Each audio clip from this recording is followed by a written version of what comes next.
ఆ సినిమాని ప్రెజెంట్ చేయాలని వచ్చాము. కానీ మీకు తెలుసు ఈరోజు ఒక స్పేస్ తీసుకోవడానికి వేరే ఒక సినిమా యూజువల్లీ యాక్చువల్లీ అంటే అది విశాఖపట్నం గురించి ఒక ఈవెంట్. ఆహ్, ఒక సినిమా వాళ్ళకి ఒక స్పేస్ ఇస్తూ 15, 20 నిమిషాలు యూజ్ చేసి వెళ్తే బావుంటది. ఆల్రెడీ వచ్చిన ఒక సినిమా చాలా ఎక్కువ టైమ్‌ని వేస్ట్ చేయడం వల్ల, ఆ సినిమా వాళ్ళు వద్దు అన్నట్టు ప్లాన్ చేశారు. సో, మాలాంటి ఒక చిన్న సినిమాకి ఒక ఒక సొసైటీకి ఏదో ఒక మంచి చెప్దామన్న సినిమాకి స్పేస్ దొరకల. బట్ ఈరోజు మీరందరూ ప్రెస్ మీట్‌కి వచ్చి మా సినిమాని బయటికి తీసుకెళ్ళినందుకు చాలా చాలా ధన్యవాదాలు. నేను సినిమా గురించి ఎక్కువ చెప్పొద్దు అందరూ చెప్పారు. మీరు టీజర్ చూస్తారు. దేని గురించో తెలుస్తది. ఆహ్, సింపుల్ అండి. ఇప్పుడు మనం వీకెండ్ ఒక సినిమా చూడడానికెళ్తాం. 2 విధంగా అయిపోయాయి సినిమాలు.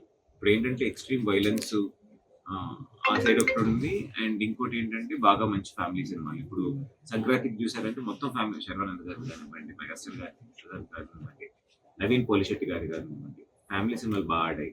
సో, ఇది కూడా మొత్తం ఫ్యామిలీతో పాటు ఎళ్లి చూసి ఎటువంటి వల్గారిటీ లేకుండా ఒక మంచి మెసేజ్‌తో మంచి ఎంటర్‌టైన్‌మెంట్ 'వైవా హర్ష' గానివ్వండి, 'సప్తగిరి', 'నెల్లూరు సుదర్శన్' అని మంచి కామెడీ ఆర్టిస్టులున్నారు. It's a good family entertainer with a small message about farming. Farming గురించి ఇంకొక విషయం చెప్పాలనుకుంటున్నాను. అంటే ఇప్పుడు జనరల్‌గానే నేను ఇక్కడే ఎంటర్ చేశాను. ఆసిల్మెట్‌లో చదువుకున్నాను అనమాట. ఎంపీసీ చదివేవాడిని. అందరూ ఎంసెట్ రాసి ఏదో ఇంజినీరింగ్ కాలేజ్ చేద్దాం అన్నప్పుడు నేను మనకి అది సెట్ అవుద్ది ఇంకోటి ఏమైనా చేయాలి. ఒక మీడియా స్టడీస్ ఏమైనా నేను జర్నలిజం చదివాను. అప్పుడు మద్రాసులో అప్లై చేయాలని మా నాన్నగారితో వెళ్ళి అడిగినప్పుడు మా నాన్న అన్నాడు చుట్టూ మా నాన్న ఓకే అన్న చుట్టూ ఉన్న వాళ్ళు అయ్యో ఇంకా లైఫ్ పడైపోతే ఏంటి ఇలా వదిలేస్తారు ఏంటి అసలు మేము ఇంజనీరింగ్ చేయాలి కదా అని. అలాంటి ఒక కుర్రాడి తపన అంటే వాడు ఇంజనీరింగ్ చదివి యూఎస్‌లో ఒక జాబ్ వదిలేసి వచ్చి ఎందుకు వ్యవసాయం చేయాలని అనుకుంటాడు. దాంట్లో ఏమైనా ఉపయోగం ఉందా? ఇప్పుడు మోడర్న్ టెక్నాలజీతో ఎక్కువ ల్యాండ్ లేకపోయినా ఇప్పుడు జమీందారులుగా ఉండడం అంటే రైతులకి జమీందారులకి చాలా తేడా ఉంది. 10 ఎకరాలు 15 ఎకరాలు పెట్టి కూర్చున్న చోట రావడం వేరు. ఒక ఎకరం అర ఎకరంలో మనం ఉన్న నీళ్లతో ఏం చేసుకుని ఈరోజు గవర్నమెంట్ కూడా చాలా కొత్త సబ్సిడీ స్టార్ట్ చేసాయి. కొరల గురించి కొంచెం స్పెసిఫిక్ గా చెప్పాం సినిమాలో. Last year central government the year of millets అని చెప్పి అనౌన్స్ చేశారు అనమాట. సో దాని మీద కూడా కొంచెం ఒక ఇంట్రెస్టింగ్ ప్లే చేసాం. శివాజీ గారు ఒక ఇంపార్టెంట్ క్యారెక్టర్ ప్లే చేశారు. ఒక ఒక ఒక రైతు ఒక అగ్రికల్చరల్ సైంటిస్ట్ అని చెప్పొచ్చు. ఒక నేషనల్ సైంటిస్ట్ లాగా. అది ఆ క్యారెక్టర్ యాక్చువల్లీ ఆయన ఎంఎస్ స్వామినాథన్ దగ్గర నుంచి ఇన్స్పిరేషన్ తీసుకుని చేశానని చెప్పారు. సో ఇలా చాలా విషయాలు ఉన్నాయి. So mister work from home cinema త్వరలో నాకు తెలిసి లవర్స్ డే రోజు, కానీ దానికి ముందు వచ్చే ఛాన్సెస్ ఉన్నాయి. మళ్ళీ ఎందుకంటే ఈ రోజుల్లో డేట్స్ చాలా ముందు వెనకాల మారుతున్నాయి. ఈ వీక్ మేము డేట్స్ కూడా అనౌన్స్ చేస్తాం. అండ్ ఐ హోప్ మీరు టీజర్ చూసి ఎంజాయ్ చేస్తారు. నా పేరు మధుదీప్ అండి. ఈ సినిమా డైరెక్టర్ని మిస్టర్ వర్క్ ఫ్రమ్ హోమ్. ముందుగా అందరికీ నమస్కారం.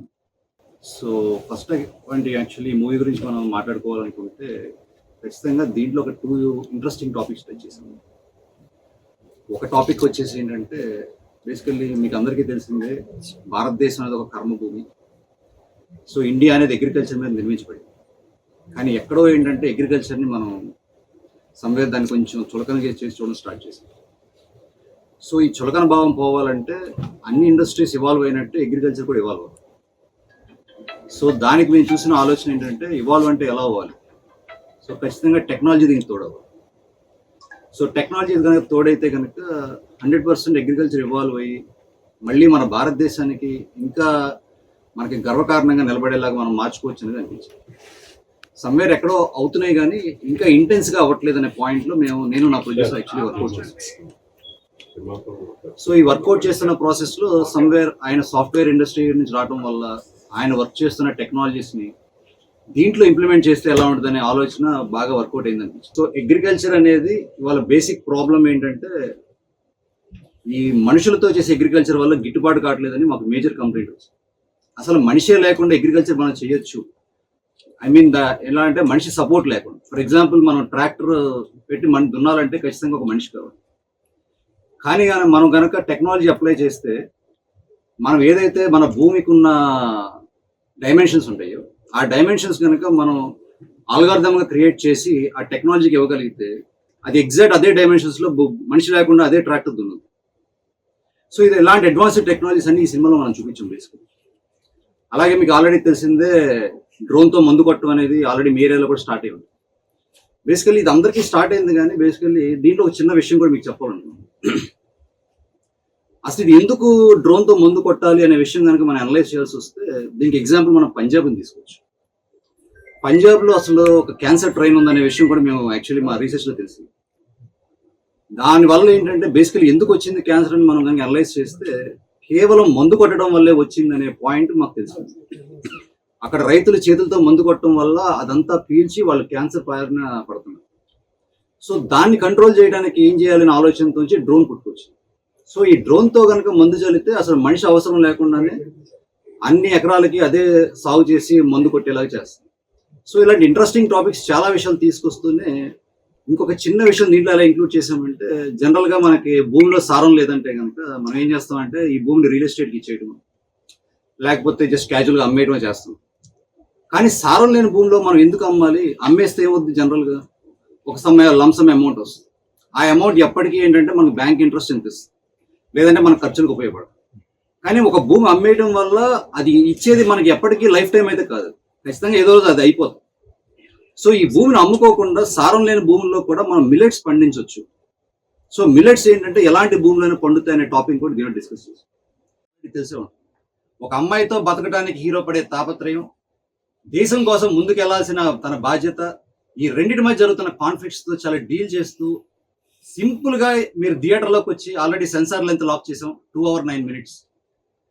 లోపలికి వచ్చిన దగ్గర నుంచి బయటకు వెళ్ళేంత వరకు మీ మొహంలో చిరునవ్వు పోకుండా చాలా ఆనందంగా ఆహ్లాదంగా బయటకు వచ్చేటప్పుడు చిన్న ఆలోచనతో బయటకు వస్తుంది. ఆ ఆలోచన ఖచ్చితంగా ఇవాళ కాకపోయినా రేపైనా ఎల్లుండైనా మీ ఇంట్లో సమస్య రావాలనేది నేను కోరుకోవట్లేదు, కానీ ఒకవేళ వస్తే గనక ఆ సమస్య ఖచ్చితంగా ఈ సొల్యూషన్ మీకు ఉపయోగపడుతుంది. ఆ రోజున మీరు ఖచ్చితంగా మా సినిమాని గర్వంగా మీరు డెఫినెట్లీ మీ మనసులోంచి బయటికి తీసి మరీ ఆన్సర్ ఫైండ్ అవుట్ చేస్తారు. సో ఇంత చెప్పడానికి కారణాలు, ఇంత డిస్కషన్కి ప్రాబ్లం ఏంటంటే బేసికల్లీ నాకు ఒక చిన్న ప్రాబ్లం కూడా ఉంది. బేసికల్లీ ఏంటంటే 93లో నేను నార్మల్గా చదువుకుంటున్న రోజుల్లో, నాకు తెలిసి అరౌండ్ 93 ముఠా మేస్త్రి అని ఒక సినిమా రిలీజ్ అయింది. చిరంజీవి గారి సినిమా సూపర్. అసలు చిరంజీవి గారు అంటే అప్పట్లో అసలు మీకు అందరూ కట్అవుట్లు యాక్చువల్ మాది ఏలొద్దు. సో ఈ కట్అవుట్లు, ఈ హడావుడి అన్ని చూసుకున్న తర్వాత సినిమా చూసాక వన్ ఫైన్ డే మా నాన్న ఏదో టాపిక్లో డిస్కషన్కి వచ్చి ఏమవుతారంటే, నేను కూడా ఎమ్మెల్యే అవుతాలే, ఎమ్మెల్యే అయితే మంచి చేయొచ్చు కదా సమాజానికి, చిరంజీవి గారు ఆ సినిమాలో చేశారుగా అంటే మా నాన్న కొట్టాడు, అది నీకు పిచ్చిగా ఎక్కువ అలా. ఆ టాపిక్ యాక్చువల్లీ కంటిన్యూగా మా నాన్నతో చెప్తూనే ఉండేవాడు. సో నాకు మెచ్యూరిటీ లేనప్పుడు ఏంటంటే మా నాన్న కొట్టి తిట్టి మార్చేవాడు.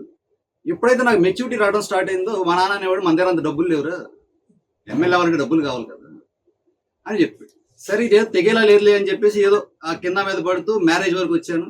మ్యారేజ్ బిఫోర్ మా వైఫ్తో మాట్లాడితే ఛాన్సే లేదు అసలు అని చెప్పేసి మా వైఫ్ మొహం వేసింది. సర్లే పెళ్ళా కన్విన్స్ చేద్దాంలే అని చెప్పేసి ఇంకా ఇప్పటికీ నేను కన్విన్సింగ్ స్టేజ్లో ఉన్నాను. సో ఒక ఎమ్మెల్యే అవ్వాలని ఒక కోరికతో పుట్టిన నేను నాలాంటోడు సమాజానికి ఏదో ఒకటి చెప్పాలి. అట్లీస్ట్ నేను ఎమ్మెల్యే అవుతానా అవునా నాకు తెలియదు, కానీ అవ్వాలని అయితే నేను మనస్ఫూర్తిగా ఇవ్వడానికి ట్రై చేస్తున్నా. ఈ అవ్వాలన్న ప్రాసెస్లో ఎప్పుడైతే ఇది లేట్ అవుతుందో ఖచ్చితంగా ఈ ప్రాసెస్ని, ఈ గ్యాప్ అంతా సమాజానికి ఒక మంచిది ఇవ్వాలండి. ఎందుకు ఇవ్వాలి అంటే, భారతదేశంలో పుట్టడం అనేది ఒక గర్వకారణం. మనం ప్రౌడ్ టు బి ఇండియన్. భారతదేశంలో పుట్టిన ప్రతి ఒక్కడూ భారతదేశానికి తిరిగి ఇవ్వాలి. ఇచ్చిన రోజు భారతదేశం చాలా గర్వంగా ఉంటుంది, ఎందుకంటే మన కర్మభూమి, ఇక్కడ భగవంతుడు తిరిగిన నేల. ఈ భూమిలో పుట్టిన ప్రతి ఒక్కడూ ఖచ్చితంగా సొసైటీకి తిరిగి ఇవ్వాల్సింది. అందరూ నలుగురితో నారాయణలాగా ఒక పద్ధతిలో వెళ్ళిపోతూ ఉంటాం. ఇప్పుడు మన పక్కన ఒక పంట వేసాడంటే అదే పంట మనం రిపీట్ చేస్తాం, లేదంటే ఊరందరూ కలిసి మెజారిటీగా ఉంటే 2 పంటలు ఉంటాయి. అసలు నీ నేలకి ఏ పంట కరెక్ట్? ఇప్పుడు నువ్వు వేసిన పంట నువ్వు కరెక్ట్గా నీ చేతికి వచ్చే టైంకి నీకు వాతావరణ పరిస్థితులు ఎలా ఉంటాయి?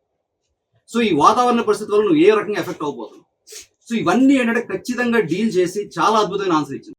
నాకు ఇంకా ఆడియన్స్ క్లోజ్ గా ఉంటారని నాకు అనిపిస్తుంది. అంటే voice is also very important for actor. Director sir already చాలా చెప్పేశారు, బట్ ద పాయింట్ ఇస్ నేను కూడా అగ్రికల్చర్ బ్యాక్గ్రౌండ్ నుంచి వస్తున్నాను. అంటే తాత ముత్తాత అలా కాకుండా ఇప్పుడు కూడా నా ఫాదర్ అగ్రికల్చర్ లో ఉన్నారు. So it's film that is very very close to my heart. And చెప్పే కాన్సెప్ట్స్ కూడా మనకి చాలా కనెక్ట్ అవుతుంది, కావాలని అనిపిస్తుంది. ప్రాక్టికల్ గ్రౌండ్ లో చూసేటప్పుడు నాట్ జస్ట్ ఫిల్మ్, నాకు కూడా యాక్చువల్లీ అది కావాలి ఇండియాలో అని అనిపిస్తుంది. So that is a main point. And also fun element కి, కామెడీకి, హ్యూమర్ కి, ఎమోషన్స్ కి ఏం తక్కువ లేదు. చాలా క్యూట్ లవ్ స్టోరీ, చాలా చాలా చాలా క్యూట్ లవ్ స్టోరీ. అండ్ అందరూ బ్లష్ అవుతారు, ఫీల్ అవుతారు, and when people separate also. It's all practical questions. మన ఆ ఏజ్ లో ఒక పార్ట్నర్ ని వెతుకుతున్నప్పుడు డిసైడ్ చేసేటప్పుడు వచ్చే క్వశ్చన్స్, ప్రాక్టికల్ గా వచ్చే క్వశ్చన్స్ చాలా కరెక్ట్ అవుతారు. అంటే ఆ కన్ఫ్యూజన్ కి ఆన్సర్ ఇవ్వడం కాకుండా వి మేక్ పీపుల్ థింక్ చేసిన తర్వాత వాళ్ళు they can take their own decision. So that's a very important point. Whole గా మంచి cinema, feel good cinema, but definitely also giving back to the society, not just fun. నా పేరు అరవింద్ మండేమ్ అండి. Mister work from home movie నిర్మాతని. ముందుగా సభకు విచ్చేసినటువంటి అందరికీ మా ధన్యవాదాలు. సో మేము ఇక్కడికి వచ్చిన కారణం ఏంటంటే మా మూవీ ఇప్పుడు అతి త్వరలో మీ ముందుకు రాబోతుంది.